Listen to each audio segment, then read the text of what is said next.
அனைத்து உறவுகளுக்கும் வணக்கம். நாம் வீடியோவில் பார்க்க இருப்பது சிஎஸ்கே அணியிலே காணப்படுகின்ற மிக முக்கியமான வெளிநாட்டு வேகப்பந்து வீச்சாளரான மதிஷ பத்ரனா அவர்களை எதிர்வரும் IPL 2026 சுற்றுப் போட்டிகளுக்காக சிஎஸ்கே அணியினர் தக்க வைத்துக் கொள்ளக்கூடிய வாய்ப்புகள் காணப்பட்டதா அல்லது நடைபெறவுள்ள ஏலத்துக்கு முன்பாக வெளியேற்றிக் கொள்ளக்கூடிய வாய்ப்புகள் காணப்பட்டதா என்பது தொடர்பாகவே நாம் முழுமையாக பார்க்கக்கூடியதாக காணப்படும்.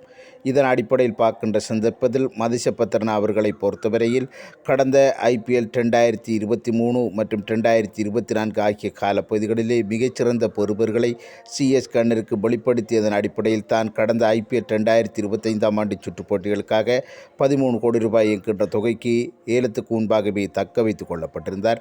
இந்த சூழ்நிலையில் நடைபெற்று முடிந்த IPL 2025 சுற்றுப் போட்டிகளிலே எதிர்பார்த்த மாதிரி மதிஷ பத்ரனா அவர்களிடமிருந்து மிகச்சிறந்த பெறுபர்கள் கிடைக்கப்பெறவில்லை என்கின்ற குற்றச்சாட்டுகள் கூட காணப்பட்டது. இருப்பினும் ஒரு சில போட்டிகளிலே மிகச்சிறந்த பந்துவீச்சு பெறுபர்களையும் வெளிப்படுத்தி இருக்கின்றார் என்பதன் அடிப்படையிலும் ஏனைய வெளிநாட்டு வேகப்பந்து வீச்சாளர்கள் அவர்களுடைய குழாமிலே இந்த அளவிற்கு தரமான வீரர்களாக இல்லாமல் இருப்பதன் அடிப்படையிலும் மதிஷ பத்ரனா அவர்களை அவர்கள் தக்க வைத்துக் கொள்ளக்கூடிய வாய்ப்புகள் அமையும் என்பது போன்றும் தகவல்கள் வெளிப்படுத்தப்பட்டது.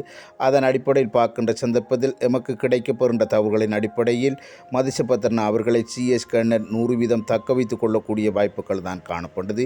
ஏனென்று பார்க்கின்ற சந்தர்ப்பத்தில் இந்த IPL 2026 சுற்றுப் போட்டிகளுக்காக நடைபெற உள்ள ஏலமானது ஒரு மினி ஏலமாக இருப்பதன் அடிப்படையில் இந்த மதிஷ பத்ரனா போன்ற வீரர்களை ஏலத்திலே விடுகின்ற சந்தர்ப்பத்தில் 13 கோடி ரூபாய்க்கு மேற்பட்ட தொகைக்கு கூட விலை போகக்கூடிய வாய்ப்புகள் இருப்பதோடு மிக முக்கியமான பல வீரர்கள் இந்த ஏலத்திலே கலந்து கொள்ளக்கூடிய வாய்ப்புகள் இல்லாதன் காரணமாக ஒரு தரமான வேகப்பந்து வீச்சாளரை பணத்துக்காக இழக்காமல் அவரை தக்க வைத்துக் கொள்வதுதான் ஒரு சிறந்த முடிவாக அமையும் என்கின்ற அடிப்படையில் மதிஷ பத்ரனா அவர்களை தக்க வைத்துக் கொள்ளப் போகின்றார்கள் என்பது எமக்கு கிடைக்கப்பெற்றிருக்கின்ற தகவலாக காணப்பட்டது.